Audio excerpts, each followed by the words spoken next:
A big problem for many golfers with their irons is hitting behind the golf ball, and sometimes they'll even thin the golf ball.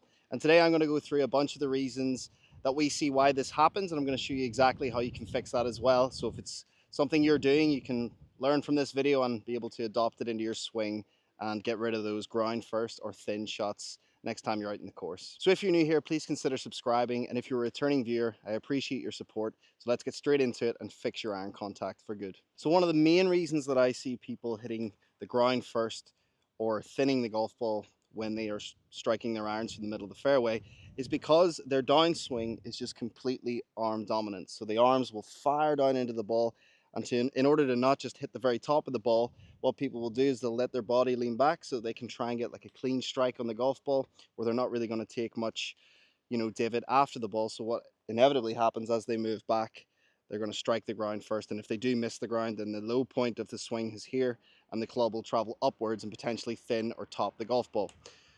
So obviously the way to fix that is to have the body do more work in the downswing, okay? However, it's not quite that simple because we need to make sure that we're in a very connected position at the top of the backswing. If we're in a position where the arms are bending, they're disconnecting from the body, and we're overswinging, then we have to use the arms to initiate the downswing. So the first thing we want to make sure is that when we get up to the top, we keep this connection with both arms. The armpits feel like they're pinched in, the right arm stays in, it doesn't start to fly out, and we get into a nice connected backswing. And for a lot of people, this is going to feel like a 3/4 swing or maybe even a half swing, but that's okay because so many people are just over swinging. So we want to be able to get into this nice connected position. Now, to stop the arms being the dominant force in the downswing, we have to make sure that we start the downswing sequence correctly using our lower body first. So what has to happen is we've got to shift across with the hips. Hips are going to start to rotate back. All the while we want to keep a stretch going on between the lower body and the upper body. We're trying to keep our chest back here. So what happens is the lower body will start to pressure across. It'll start to rotate back, and I'm really keeping my chest back. And what that does is create a huge stretch, shallows the club nicely, gets it into a great position here. And then once we unload the hips, the body, the arms, the hands, then we can strike the ball and get that ground contact after. So it would look something like this. And I would even recommend doing that so you get yourself into a nice connected backswing position. Feel that slow disconnection of the lower body to the upper body, and then fire through. You're then going to really be able to time that release so much better by just waiting with the arms, waiting, and then releasing them at the last second.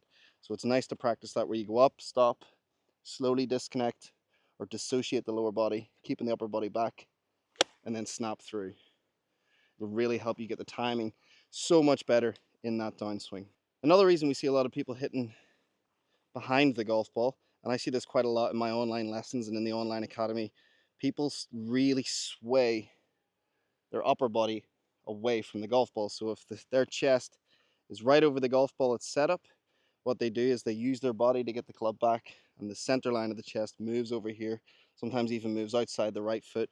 And what happens is if we move over here, we have to move the exact amount back in order to strike that ball. But again, the sequence is going to be all off because we're forcing our upper body across first rather than getting the lower body to start the downswing. So it's across, and then what happens is inevitably most of the time people don't get back enough and they strike the ground first. Or what also can happen is they get over here, and then what happens is they try to fire the legs and the upper body just stays way back. It's either they'll hit the ground or they'll top the golf ball. So what we want to do is take the club, hold it over our chest like this, get into posture, and just turn the hips and the upper body until the club, as I look down on it, the club is going to be just behind the golf ball, but my shoulders are pretty much going to be right over the top of it. So I'm really not trying to move my center too far over this way. So it's there, and then from there I can start that transition down and get a better strike. So do that a couple times, get a feel for that. Take the club back in your hands, swing it back, keeping that shoulder over the ball, and then strike.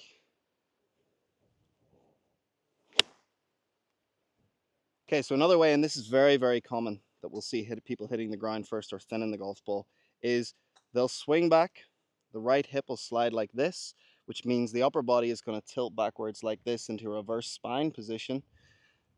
They get into a position like this, and the only real way for them to go, the only real natural way for them to go, is to get the body to go back this way and then they're going to get the grind first or thin the golf ball. So again, it looks like this. The hip slides out, it doesn't turn behind.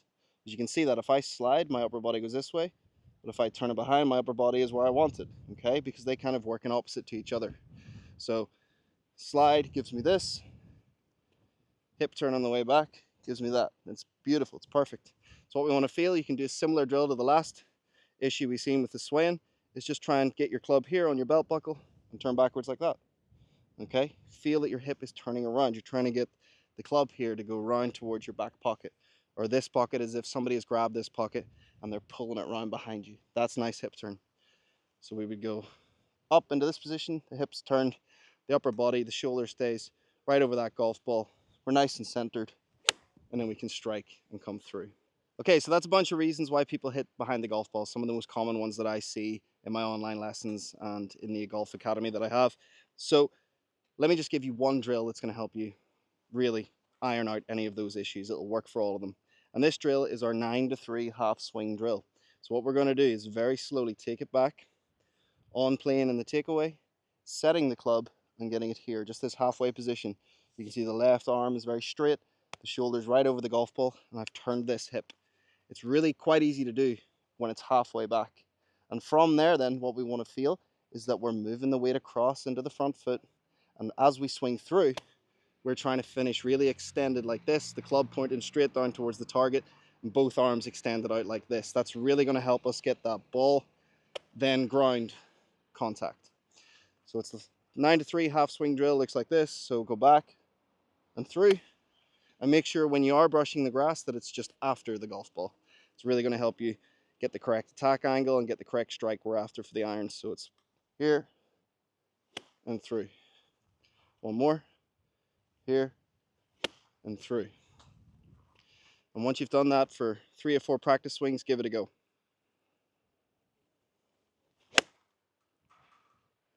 Nice strike, nice flat ball flight, good extension through. So that one drill is really going to help eradicate all of those issues. I recommend, when I come to the range, I spend the first 20-30 balls just doing the half swing drill with most clubs, just getting the feel for it, and then I'll work up into my full swing. Because what happens when we hit a lot of full swings, tendencies start to creep in with our physical limitations and stuff like that. So people tend to get comfortable doing a certain thing, whether it's breaking the arms or letting the hips slide. But if we're really just focused on a nice slow backswing, getting it into that halfway position and coming through, it really irons out that area from here to here, which is extremely important in the golf swing. Okay guys, so thanks for watching. Hopefully that helps a lot of you with your ground first or thinning the ball contact with your irons. Now if you are new here, as I said, please consider subscribing, and if you are a returning viewer, I appreciate your support. And I'll also leave a link in the description to my online golf academy, where I have over 150 videos that will show you exactly how to do anything in this game, from course management, short game, through the swing, how to hit driver, how to hit all the different variations of clubs. The list goes on. So I'll leave that link in the description. You can check that out. And if you make it in, I look forward to seeing you on the inside. I'll see you in the next video.